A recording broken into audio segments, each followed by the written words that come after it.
J'ose croire que si on se pose la question avec soi-même, on sait tous et toutes que c'est pas possible d'être parfait.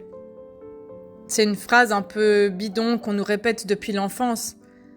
Et pourtant, y a tellement de traits en soi qui peuvent faire qu'on recherche la perfection, qu'on essaye dans cette quête de perfection d'être au top tout le temps. Et je trouve qu'elle est de plus en plus présente chez les personnes, que ce soit de s'infliger de manger correctement, d'avoir un appart super propre, super décoré, que ce soit d'être irréprochable au travail, que ce soit d'être sur tous les fronts en même temps. Et pour moi, cette quête de perfection, elle entrave le corps dans sa capacité d'avoir du plaisir. Et j'ai envie de donner quelques mots, selon moi, de comment ça se construit ça. Je pense que vous vous y attendez. Je peux devenir obsédée par la perfection de plein de manières différentes. Par exemple, moi, je le combats, je l'ai, cette perfection à certains endroits et pas du tout à d'autres. Je l'ai à un endroit où c'est soit je fais bien, soit je fais pas du tout. Donc vous imaginez le problème. Et je pense que je suis pas la seule à avoir ce schéma-là. Ça veut dire que finalement, au lieu de faire des petits pas, parfois, comme j'arrive pas au résultat final tout de suite, je me décourage ou j'évite par d'autres choses. Et finalement, ça dévitalise, c'est un frein dans la vie. Donc il y a des personnes qui sont à plein régime tout le temps, qui doivent être au top tout le temps. Et finalement, ça épuise le corps, ça met le corps dans le stress, qui est rempli d'hormones du stress, de cortisol, et qui ne peut pas ressentir le plaisir parce que quand je suis dans la quête de la perfection, j'ai un objectif à atteindre, et quand j'ai un objectif à atteindre, je ne lâche rien jusqu'à ce qu'il soit atteint, au détriment de mon propre bonheur, parfois. Au détriment de ma santé. Et cette quête, en fait, terrible, fait qu'on vit plus, tout simplement. Et quand je vis plus parce que je dois toujours faire mieux, être plus beau, être plus compétente, briller un peu plus, être encore plus au top, au bout d'un moment, ce qui se passe, c'est soit un burn-out, où mes rythmes du corps et de mon système nerveux ont été tirés tellement longtemps jusqu'à leur retranchement qu'ils éclatent, ils explosent. Ils n'ont plus d'énergie, c'est plus possible. Ou alors, mon corps se dévitalise petit à petit, je tombe malade ou en dépression. Parce que tout simplement, en fait, un être humain, ce n'est pas un robot. Un être humain, c'est fait de sensations, d'émotions, d'un corps qui n'est pas un corps outil. Vous n'avez pas seulement un corps faire, vous avez un corps sentir. Et souvent, on fonctionne avec la tête qui réfléchit, qui pense, qui a des croyances limitantes, qui est en pilote automatique à cause des vieux schémas de vie. Et on prend pas le temps de sentir et de freiner. Alors, vous êtes humain, vous êtes humaine. Ça veut dire que même une intelligence artificielle, à mon humble avis, je m'y connais pas grand-chose dans ce domaine, mais peut se tromper. Mais l'erreur est humaine. Et il est beau cet adage. Parce que la maladresse, ça peut être mignon. La désorganisation, ça peut être du lâcher-prise. Ce qui nous met dans cette ligne directrice de perfection, ça vient aussi d'une performance. Ça a la même étymologie. Ça vient d'une demande de résultat. Mais de qui ? De la société, de nos parents ? Qui vous fait tel que vous êtes aujourd'hui, à part vous-même ? Cette quête-là, elle entrave tout votre plaisir de faire les choses pour vous, tout simplement. Quand je mets le focus sur ce qu'il faut faire, ce que je dois organiser, ce que je dois réaliser, je suis dans une injonction. Je dois, il faut, et je profite pas de l'instant présent dans le je choisis, je décide, j'ai envie, je souhaite, ça me fait plaisir que. Et au détriment de mon bien-être, de mes émotions. Et là, je suis dans une projection de ce qu'il faudrait être, de ce qu'il faudrait faire en permanence. Et c'est là que je deviens obsédée par cette recherche d'idéal qui, en fait, n'est jamais atteignable. C'est le chemin qui compte, c'est pas la finalité. Parce qu'en fait, même des médiums, personne n'a la capacité de voir la finalité. Et alors la perfection en soi n'existe pas. Ça signifie que c'est une illusion. C'est une illusion d'un objectif. Et puis imaginez qu'il vous arrive d'autres choses entre-temps.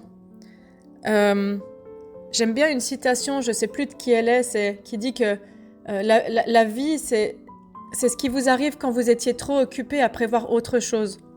Et moi, j'aime bien ça. C'est que si j'ai des objectifs à moyen, à long terme qui partent à partir d'un schéma, d'une demande, d'une injonction de la société ou des loyautés parentales que je suis, sans m'écouter moi, je mets l'énergie dans cette direction, j'y vais, mais je ne me laisse pas la possibilité de me centrer sur moi et de changer de direction, de faire un autre choix, de changer de métier parce que celui-ci ne me plaît pas, d'apprendre à cultiver les petites fleurs dans mon jardin plutôt que d'avoir un ménage impeccable, parfait tout le temps. Et du coup, c'est une construction mentale du futur, d'une illusion, de ce qu'il faudrait être, dans laquelle je vis, qui n'est pas le présent, qui est déterminée par mon vécu, par tous les messages que j'ai reçus où on m'a montré que j'étais pas assez, que je bougeais pas assez vite, que ce que je donnais, ça valait pas la peine. Et ça m'a tellement affectée quand j'étais enfant, d'entendre ça en boucle, que du coup, je me suis surdépassée, pour pouvoir enfin avoir de la reconnaissance. Et aujourd'hui, vous avez besoin de la reconnaissance de qui, à part vous-même. Vous pouvez vous entourer de proches, d'un ou d'une partenaire qui apprend à vous valoriser, à vous donner cette reconnaissance et qui vous regarde avec des yeux et un cœur d'amour pour qui vous êtes aujourd'hui en chemin, avec vos erreurs, vos maladresses, vos défauts. Parce qu'aucun être humain sur Terre, ou alors à ma connaissance, mais il faudra me le signaler, si vous connaissez quelqu'un aucun être humain sur Terre n'a aucune qualité et n'a aucun défaut. Et même une qualité, elle peut se transformer en défaut. Quand j'économise, c'est bien. Je suis prévoyante. Mais quand je deviens avare, ça devient un défaut. Quand je veux aider les autres, je suis altruiste, c'est bien. Mais quand je veux trop aider les autres, ça devient du contrôle. Vous voyez l'idée de l'illusion qu'il y a derrière ? Du coup, c'est déterminé par mon vécu, mon environnement. Et puis, ça induit un idéal que je recherche, que je considère, moi, dans ma subjectivité, comme de la perfection. Mais peut-être que la voisine d'en face, pour elle, l'idée de la perfection, c'est à l'antipode de ça. Et c'est très intéressant. Parce qu'il y a même une espèce de norme de perfection, parfois, qu'on recherche. De comment je dois me montrer sur les réseaux, comment je dois faire du fitness, comment je dois m'habiller, comment ci, comment ça. Donc, le premier point pour moi de comment ça se construit, c'est les messages répressifs reçus dans l'enfance. Ensuite, c'est les injonctions sociétales, tout ce qu'on voit dans les médias, sur les réseaux, dans les journaux, à la radio, etc. Et l'autre point, c'est la peur des représailles. C'est quand j'ai un vieux schéma d'enfance de mobbing, de harcèlement scolaire, par exemple, ou que j'étais timide quand j'étais enfant, tout à coup, là, j'ose pas faire différemment que les collègues parce que il pourrait m'arriver ça dans le pire des cas, donc j'anticipe quelque chose qui va probablement jamais arriver, et alors, je deviens irréprochable, je deviens parfaite, et je prends toujours tous les dossiers en plus, et là, je m'épuise en fait, et puis je me recentre pas sur moi encore une fois. Donc comment je peux m'offrir le cadeau de ne pas être parfait ou parfaite ? Comment je peux me libérer de ça ? Déjà, de me recentrer sur moi. C'est regarder la petite vidéo de la frise du temps sur le passé, présent, futur. Ce qui compte, c'est je suis au présent et j'anticipe positivement le futur à partir d'aujourd'hui, mais à partir de qui je suis et à partir de ce que je veux moi. Quand je tire ma flèche dans l'univers, je veux la suivre pour me faire du bien moi. Mon corps, mes émotions, mes ressentis, ce que je vis dans ma vie. Pas dans une fuite du temps pour plaire à je sais pas qui, je sais pas quoi. Pour plaire à moi. Éventuellement pour plaire à mes proches, si c'est discuté en pleine conscience, que j'ai envie de m'améliorer parce que... Mais Me recentrer sur moi, ça veut dire aussi accueillir mes défauts. Et ça veut dire accueillir un chemin de croissance et d'évolution, de développement personnel, de l'autothérapie. Et surtout, pour moi, ça veut dire accueillir de la douceur et de la tendresse avec soi. Ça veut dire que si j'accueille ça, en fait, je suis pas sans faille. Je suis pas sans faille. Et ça veut dire que je peux m'entourer d'amour, m'autoriser à être aimé en chemin et commencer à m'aimer moi en chemin. Avoir le droit d'être aimé dans toutes les dimensions de mon être. Et à partir de là, pourquoi être parfait ou parfaite? Pourquoi je suis dans cette quête pourquoi cette partie en moi, cet archétype de perfectionniste aigu vient tout le temps me déranger? Est-ce qu'aujourd'hui j'ai de la pression? De qui? De mon entourage, de la société, des loyautés parentales, de l'éducation? Est-ce que j'ai encore peur d'être jugée, d'être attaquée, ou de ne pas être aimée si je fais ci ou ça? Ou de ressentir l'émotion liée au passé? Il y a de la thérapie qui existe pour vous libérer de ça, des libérations émotionnelles. Si je recherche de la reconnaissance, de qui, de quoi? C'est des questions qui peuvent vous aider pour comprendre ce qui vous pousse dans cette recherche, dans ce marathon effréné de perfectionniste aigu. En fait, les éléments qui font que sont nombreux et vous avez votre histoire, vous avez vos fardeaux, votre sac à dos. Mais quand je prends conscience de ça, je peux m'en libérer et ça me permet d'avancer. Comment je peux me faire plaisir à moi et faire un peu moins plaisir aux autres et me libérer de leur regard? Accepter que j'ai des faiblesses, que j'ai de la vulnérabilité, que j'ai peut-être tellement envie au fond d'être aimée pour qui je suis sans mes masques. Et pour ça, je dois déjà, moi, accepter de déboulonner l'armure et de m'accepter telle que je suis, avec mes forces et mes faiblesses. Et pour moi, c'est charmant d'imaginer qu'on déboulonne l'armure pour que tout à coup, qui est bien rouillée, pour que tout à coup, la lumière puisse rentrer.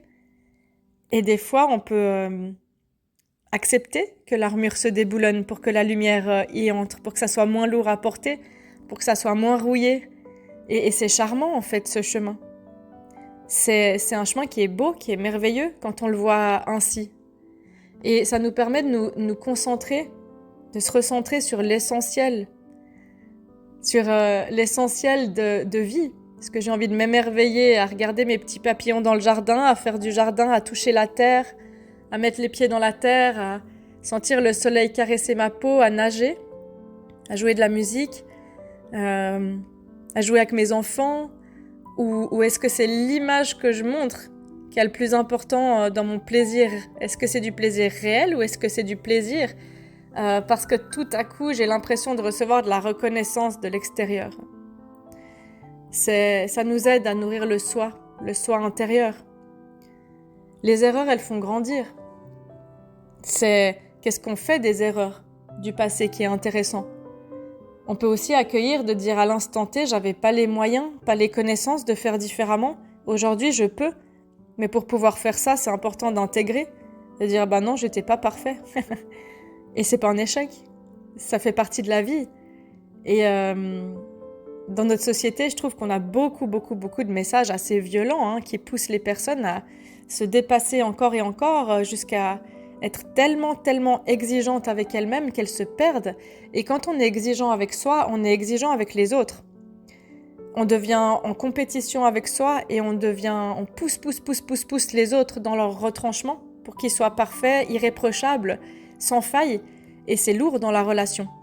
Je laisse aucune chance à l'autre personne de se sentir aimée, de se sentir en sécurité, parce que la personne, elle a peut-être juste envie de se déposer dans vos bras et vous, inversement, la même chose.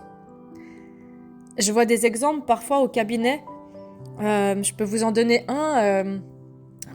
Une femme cadre qui travaille avec beaucoup de personnel, qui donne tout pendant la semaine, très organisée. Une femme charmante, vraiment, très intelligente et magnifique, qui a le temps de s'occuper du sport, de ses enfants, de tout ce qu'elle gère. Et quand elle arrive à la maison, y a rien qui est rangé, il y a des habits partout. Et son homme disait qu'il n'en pouvait plus, qu'elle était bordélique. Et en fait, on a travaillé ça pour dire mais elle peut enfin relâcher, elle peut enfin souffler parce qu'elle se sent en sécurité avec cet homme-là chez elle. Et quand il a pu entendre ça, il a pu dire ah ouais, en fait je me rendais pas compte. Et du coup après comment on peut trouver des compromis, travailler autour de ça. Mais si moi je conscientise pas tout ça, je mûris pas, je grandis pas, j'évolue pas, je prends pas ce qu'elle a vu, elle m'apporte comme expérience. Je reste dans cette compétition, cette quête insatiable parce que vous pourrez jamais assouvir, c'est un puits sans fond. Donc n'ayez pas peur de vous tromper. C'est facile à dire, mais il y a des techniques qui peuvent vous aider. N'ayez pas peur d'échouer. Soyez ravis d'avoir des expériences dans les épreuves, parce que c'est un tremplin pour vous amener ailleurs où ça vous convient mieux. Et ça dépend le sens que je vais y mettre. Une petite clé qui aide à sortir de ça, c'est aussi de cultiver la gratitude, de tout ce qui m'entoure, de tout ce que j'ai déjà accompli, et de lâcher ces fardeaux d'être parfait ou parfaite. Et la véritable perfection de l'homme réside pas dans ce qu'il a, mais dans ce qu'il est, disait Oscar Wilde. J'aime beaucoup et je vous laisse avec ça et de vous dire aujourd'hui j'ai pas juste envie d'être heureuse et d'avoir le droit d'en mettre partout, de manger des desserts, de faire ce qui me plaît. Et l'autre petite astuce qui me vient au-delà de la gratitude, c'est de faire les choses par plaisir et pas pour garder une bonne forme de corps. Je vous donne mon exemple, c'est que moi ça fait des années que je fais parce qu'il faut entretenir mon dos et plein de choses. Et en fait, depuis quelques mois, j'ai vraiment réussi à franchir une étape très belle, c'est que je fais les choses par plaisir beaucoup plus. Et du coup, mon corps s'en porte vraiment mieux. Et je vous invite à essayer de faire un kiff par jour. Tous les jours, vous vous autorisez, même si c'est 1 minute, quelque chose qui vous fait réellement plaisir. Sans culpabilité, sans juste un cadeau à vous-même. Dites-vous que vous arrivez à agender tout le reste, vous arrivez à vous agender votre kiff par jour. Essayez et vous me direz. Merci d'être là et merci pour votre écoute et merci de prendre soin de vous. À tout bientôt.